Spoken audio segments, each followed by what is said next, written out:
പവിത്രം സീരിയലിന്റെ ഇന്നത്തെ എപ്പിസോഡ് തുടങ്ങുമ്പോൾ വിക്രം രാധയും അയ്യപ്പേട്ടനുമായിട്ട് വീട്ടിലേക്ക് വരുമ്പോൾ പെട്ടെന്ന് രാധയുടെ അമ്മ പറയാണ്, എന്താടി കാല് നിലത്ത് ഉറക്കുന്നില്ലല്ലോ, ഒരു മഞ്ചലിൽ കയറ്റി കൊണ്ടുവരായിരുന്നില്ലേ, എന്താടി നോക്കി പഠിപ്പിക്കുന്നത്, വെള്ളം അടിച്ച് വല്ലയിടത്തും കിടന്ന ആളല്ലേ. അപ്പോൾ രാധ പറയുകയാണ്, പിന്നെ കുറച്ചുകൂടി താമസിച്ചായിരുന്നെങ്കിൽ അമ്മ പറഞ്ഞ പോലെ കൊണ്ടുവരണമായിരുന്നു. അപ്പോൾ രാധയുടെ അമ്മ, എന്താടി എന്താ ഉണ്ടായത്, ദേ ചോരയൊക്കെ വരുന്നുണ്ടല്ലോ, അയ്യോ നാക്കിൽ ഗുളിക വന്നിരിക്കുന്ന പോലെ ഓരോന്ന് പറഞ്ഞതേ ഉള്ളൂ, ഒന്നും സംഭവിക്കാൻ വേണ്ടിയൊന്നുമില്ല ഞാൻ അങ്ങനെ പറഞ്ഞത്, ദേഷ്യം വന്നപ്പോൾ പറഞ്ഞു പോയതാ, എന്താ ഉണ്ടായത്.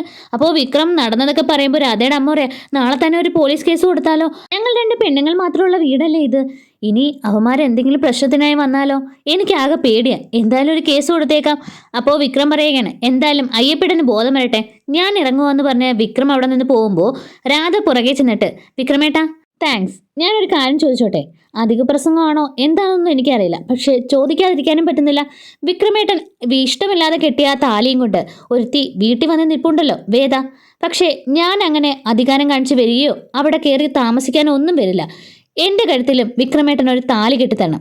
എന്തിനെന്ന് വിക്രം ചോദിക്കുമ്പോൾ രാധ പറയുകയാണ്, അത് പിന്നെ എനിക്ക് ഒരു ബലത്തിന് വേണ്ടി എല്ലാവരുടെയും മുന്നിൽ ഈ കല്യാണാലോചനകളുമായിട്ട് പല പല ഉദ്ദേശങ്ങളുമായിട്ട് ഈ വീട്ടിലേക്ക് കയറി വരുന്ന എല്ലാവരുടെയും മുന്നിൽ ഒരു ധൈര്യത്തിനായിട്ട് എൻ്റെ കഴുത്തിൽ ആ താലി വേണം. വിക്രം പറയുകയാണ്, ഒരു പെണ്ണിനോട് മോശമായിട്ട് പെരുമാറുന്ന ഒരുത്തൻ്റെ മുന്നിൽ അത് തൻ്റെ അടുത്തോടെയും അവനിട്ട് രണ്ട് പൊട്ടിക്കാനും ഒരു ആണിൻ്റെ താലിയൊന്നും വേണ്ട ഒരു പെണ്ണിന്. ഏത് സാഹചര്യത്തിൽ വളർന്ന പെൺകുട്ടികളായാലും എത്ര വിദ്യാഭ്യാസം നേടിയെന്ന് പറഞ്ഞാലും ഇങ്ങനെ ഒരു സന്ദർഭം ഉണ്ടായാൽ പെൺകുട്ടികളെല്ലാം ഇങ്ങനെ തന്നെയാണ് ചിന്തിക്കുന്നത്. അപ്പോൾ രാധ പറയുകയാണ്, ഇത് എൻ്റെ ഒരു മനസ്സമാധാനത്തിനും എൻ്റെ ഒരു ധൈര്യത്തിനും വേണ്ടിയാണ് ഞാനിത് ചോദിച്ചത്. അപ്പോൾ വിക്രം പറയുകയാണ്, എങ്കിൽ പിന്നെ നിനക്ക് തന്നെ എടുത്ത് കെട്ടിയാ പോരായിരുന്നു. രാധ പറയാണ്, വിക്രമേട്ടന് ഈ താലിയിലൊന്നും വലിയ വിശ്വാസമില്ലല്ലോ, പിന്നെന്താ ഒരു താലി എൻ്റെ കഴുത്തിൽ കെട്ടിത്തന്നാൽ. അപ്പോൾ വിക്രം പറയുകയാണ്, പക്ഷേ എല്ലാ പെൺകുട്ടികൾക്കും അങ്ങനെയല്ലെന്ന് ഒരു സന്ദർഭം കൊണ്ട് തന്നെ എനിക്ക് മനസ്സിലായി. എന്നിട്ട് വിക്രം അവിടെ നിന്ന് വേദയുടെ കഴുത്തിൽ താലി കെട്ടുന്നതിന് മുൻപ് വേദ പറഞ്ഞ കാര്യങ്ങളൊക്കെ ഇങ്ങനെ ആലോചിച്ച് നിന്ന് ചിരിക്കുകയാണ്. എന്തിനാ വിക്രമേട്ടാ ചിരിക്കുന്നതെന്ന് ചോദിക്കുമ്പോൾ വിക്രം പറയാം, അല്ല ഒരു വെട്ടം ചെയ്തു പോയ സന്ദർഭം പിന്നെയും പിന്നെ എന്നെ മാടി വിളിക്കുന്നല്ലോ എന്ന് ആലോചിച്ച് ഞാൻ ചിരിച്ചു പോയതാ. അപ്പോൾ രാധ പറയുകയാണ്, സ്നേഹിക്കുന്ന ഒരാളുടെ സാമീപ്യം കൂടെ ഉണ്ടാകാൻ വേണ്ടി ഇങ്ങനെ ചെയ്യുന്നതിൽ എന്താ തെറ്റുള്ളത്. അപ്പോൾ വിക്രം പറയുകയാണ്, നീ ഈ പറയുന്ന സ്നേഹം നിന്റെ മനസ്സിൽ നീ തന്നെ കെട്ടിപ്പൊക്കി എടുത്തതാണ്, ഒരിക്കലും ഒരു നോട്ടം കൊണ്ടുപോലും ഞാൻ നിന്നെ സ്നേഹിക്കുന്നുവെന്ന് ഞാൻ നിന്നോട് പറഞ്ഞിട്ടേയില്ല, നിനക്ക് ഞാൻ ആ വാഗ്ദാനം തന്നിട്ടുമില്ല. നിനക്ക് എന്ത് പ്രശ്നം ഉണ്ടായാലും ഈ ഞാനുണ്ടാവും, അത് കൊച്ചുനാൾ മുതൽ കണ്ടു വളർന്ന വിക്രമായിട്ട് തന്നെയായിരിക്കും. അപ്പോൾ രാധ പറയുകയാണ്, അപ്പോൾ നമ്മൾ തമ്മിലുള്ള റിലേഷൻ എന്തായിരുന്നു വിക്രമേട്ട, കൂടെപ്പിറപ്പാണെന്ന് പറഞ്ഞ് എന്നെ ഇനി വിഷമിപ്പിക്കരുത്, നമ്മൾ ലവർ അല്ലെന്ന് വിക്രമേട്ടൻ പറഞ്ഞു കഴിഞ്ഞു, പിന്നെന്താ ഫ്രണ്ടോ, അതോ ഫ്രണ്ടിൻ്റെയും ലവറിൻ്റെ ഇടയിൽപ്പെടുന്ന ബെസ്റ്റിയോ, എന്താ വിക്രമേട്ട. അപ്പോൾ വിക്രം പറയുകയാണ്, അങ്ങനെ ചില ബന്ധങ്ങൾ പറഞ്ഞറിയിക്കാൻ പറ്റില്ല, നമ്മൾ പറയുന്നത് മറ്റുള്ളവർക്ക് മനസ്സിലായെന്നും വരില്ല, എന്തായാലും ലവർ അല്ലെന്ന് നീ മനസ്സിലാക്കിയല്ലോ അത് മതി. അപ്പോൾ രാധ പറയാണ്, വിക്രമേട്ട ഞാനൊരു കാര്യം പറയട്ടെ, വിക്രം എന്ന് പറഞ്ഞാൽ ത്രിവിക്രമൻ, അതായത് മഹാവിഷ്ണു ആണെന്ന് എപ്പോഴും അമ്മ പറയാറുണ്ട്. അതുപോലെ തന്നെ മഹാവിഷ്ണുവിൻ്റെ അവതാരമാണ് ശ്രീകൃഷ്ണൻ. ഈ ശ്രീകൃഷ്ണൻ രാധയുടെ മനസ്സിൽ എന്താണെന്ന് ഒരിക്കലും മനസ്സിലാക്കിയിട്ടില്ല. എന്നാൽ രാധയാണെങ്കിലോ ശ്രീകൃഷ്ണനെ തന്നെയാണ് ജീവിതകാലം മുഴുവനും മനസ്സിൽ കൊണ്ട് നടന്നത്. അമ്പാടിയിൽ ഉപേക്ഷിച്ചിട്ടും രാധ കൃഷ്ണനെ ആലോചിച്ച് തന്നെയാണ് ജീവിച്ചിരുന്നത്. അങ്ങനെ രാധയുടെ കണ്ണുകളൊക്കെ നിറയുന്നു. രാധ സങ്കടത്തോടെ വിക്രമേട്ടൻ പൊക്കോ എന്ന് പറയുന്നു. വിക്രം അവിടെ നിന്ന് പോകുമ്പോൾ സങ്കടപ്പെട്ട് പൊട്ടിക്കരഞ്ഞുകൊണ്ടിരിക്കുകയാണ് രാധ. ഈ സമയം വേദയാണെങ്കിൽ വിക്രമിനെ കാത്ത് അവിടെ തന്നെ ഇരിക്കുകയാണ്. അങ്ങനെ വിക്രം വീട്ടിലേക്ക് വരുന്നു. വേദ ചോദിക്കുക, സമയം എത്രയായി. വിക്രം, ഞാൻ നോക്കിയില്ലെന്ന് പറയുമ്പോൾ വേദ പറയുകയാണ്, എങ്കിലേ ഞാൻ നോക്കി, 12 മണിയായി. അപ്പോൾ വിക്രം ദേഷ്യത്തിൽ, ഞാൻ എപ്പോൾ വീട്ടിലേക്ക് വരണമെന്ന് നീയാണോടി തീരുമാനിക്കുന്നത് കുരുപ്പേ. അപ്പോൾ വേദ പറയാം, നിങ്ങൾ എപ്പോൾ വേണമെങ്കിലും വീട്ടിലേക്ക് വന്നു, പക്ഷേ നിങ്ങൾക്ക് വരുമ്പം കതക് തുറന്നു തരാനും ആഹാരം വിളമ്പി തരാനും ഇവിടെ ആരും ഇല്ല.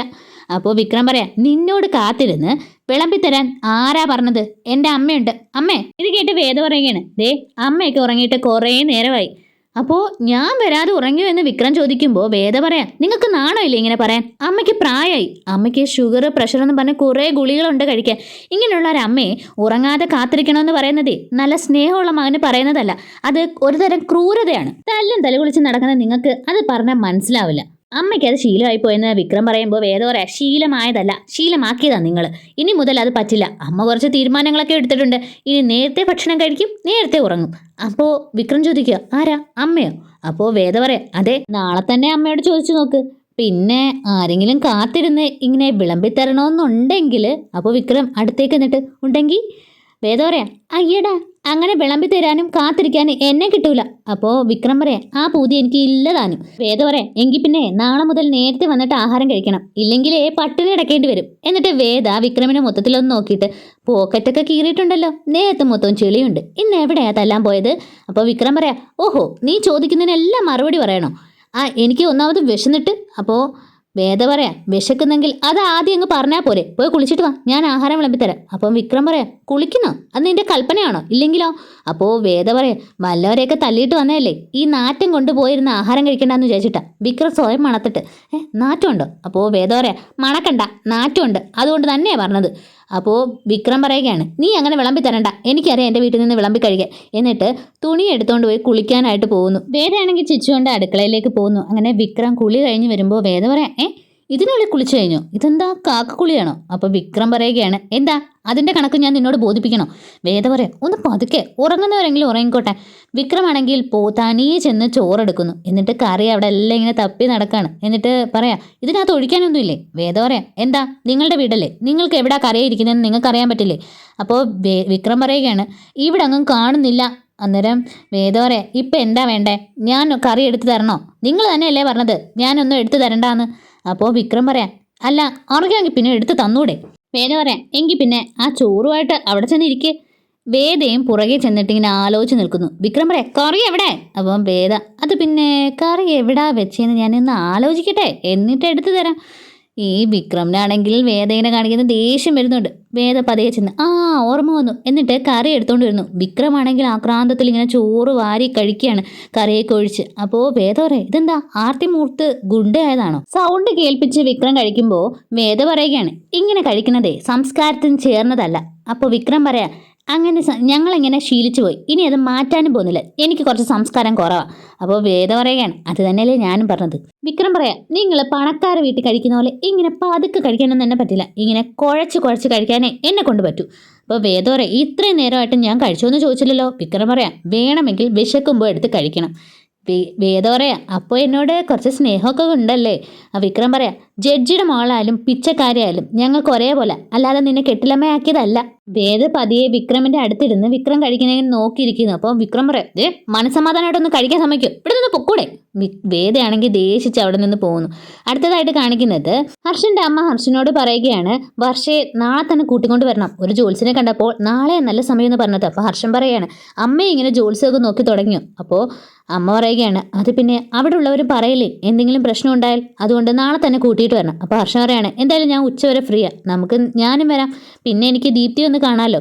അപ്പോൾ ഹർഷൻ്റെ അമ്മ ചോദിക്കുകയാണ് അല്ല നീ കല്യാണത്തിന് ഇഷ്ടമല്ലെന്ന് പറഞ്ഞിട്ട് ഇപ്പം ദീപ്തിയെ കാണണമെന്നുണ്ടോ? അപ്പോൾ ഹർഷൻ പറയുകയാണ് എനിക്ക് ഇഷ്ടമല്ലെന്നല്ലേ പറഞ്ഞത്, അവളോട് സംസാരിക്കില്ലെന്നല്ലല്ലോ. അങ്ങനെ ഹർഷൻ്റെ അമ്മ പറയാണ് നിന്നെ മനസ്സിലാക്കാനേ കഴിയില്ല, സാധാരണ പെൺകുട്ടികളെ ഓരോന്നൊക്കെ കാണിക്കുന്നത്, ഇവിടെ നീയും. എന്തായാലും നാളെ തന്നെ പോകാം എന്ന് പറഞ്ഞിട്ട് സന്തോഷത്തോടെ ഹർഷൻ്റെ അമ്മ അവിടെ നിന്ന് പോകുന്നു. അടുത്തതായിട്ട് കാണിക്കുന്നത് വിനയൻ സാറ് വിക്രമിനെ വീട്ടിലേക്ക് വിളിച്ചിട്ട് പാർട്ടിക്ക് വേണ്ടപ്പെട്ട ഒരാളുടെ കുറച്ച് പണം ഒരു ഫണ്ട് ബ്ലോക്ക് ആയതിനെ പറ്റി വിക്രമിനോട് പറയുന്നു. എന്നിട്ട് പറയുകയാണ് ഫാക്ടറിയിലെ ബിനാമികൾ ഇയാൾക്ക് കാശ് കൊടുക്കാനുണ്ട്, ഇയാൾ തന്നെയാണ് കൂലിക്ക് ആളുകളെ കൊണ്ടുവന്ന് ചെയ്യിപ്പിച്ചത്, മൊത്തം ഒരു 20 ലക്ഷം രൂപ കിട്ടാനുണ്ട്, അതിൻ്റെ ബിനാമികൾ കൊടുക്കണം, നോട്ടിലുള്ളവർ വരട്ടെ എന്നാ ഇവിടെ ഉള്ള ആളുകൾ പറയുന്നത്, അപ്പോൾ ഈ ക്യാഷ് നീ തന്നെ വാങ്ങിക്കൊടുക്കണം. അപ്പോൾ വിക്രം ചോദിക്കുന്നുണ്ട് അല്ല എഗ്രിമെൻ്റ് ഉള്ളതല്ലേ?